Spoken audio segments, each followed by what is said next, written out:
Sana next year, makamit na natin ang tunay Paskong mapayapa. Ito po ang ireregalo ko sa inyo. Sobra na ang gulo ng ating bansa. Ang naiipit sa gulo ang mga bata. Awang-awa na ako sa kanila. Dumaranas ang sobrang kahirapan. Namumulat sa mundo ng karahasan, droga at korupsyon. Matapang na Pangulo ang kailangan.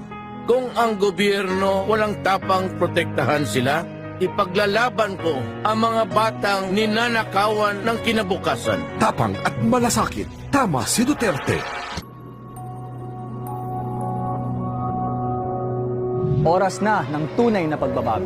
Buong bansa nagkakaisa na. Sa mga reformang lalong nagpabuti. Sa buhay ng ating mga Pilipino. Dati-rati ay puno ng krimen, Droga at korupsyon Ng Pilipinas. Ngayon ay taas noon na nating ipinagmamalaki. Ang mas tahimik. At mas masaganang bayan. Kasangga natin ang Pangulo. Iisa lang ang bayan mo. Silak, matapang, mapayapa.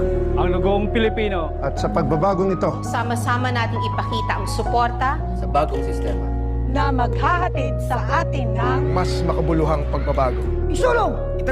Sigaw. No to drugs, yes to federalism. No to drugs. Yes to federalism. No to drugs. Yes to federalism. No to drugs. Yes to federalism. No to drugs. Yes to federalism. No to drugs. Yes to federalism. No to drugs. And yes to federalism. No to drugs, yes to federalism. No to drugs. Yes to federalism. Oras na ng pagbabago. Ito akasalim bago po ingat teno.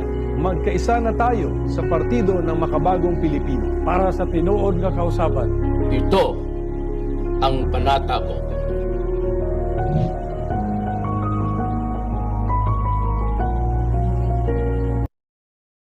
Alam ninyo, ako'y tao lamang.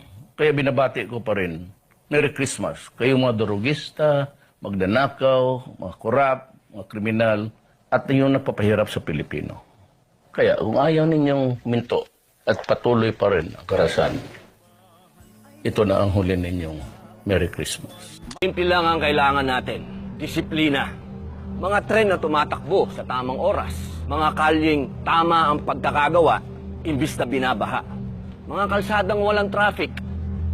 Mga airport na hindi kahiya-hiya. Pulis na di kriminal, bagkus nang huhuli ng kriminal. Mga public servant na hindi nangaapi, kung hindi, nagsisilbi.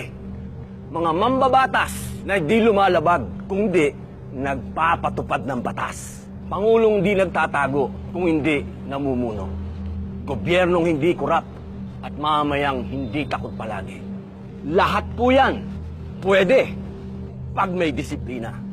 Aanhin natin ang tuwid na daan kung tinutuntun lamang ng iilan. Tigilan na ang kalokohan. Ang walang disiplina, disiplinahin. Disiplina Duterte para presidente.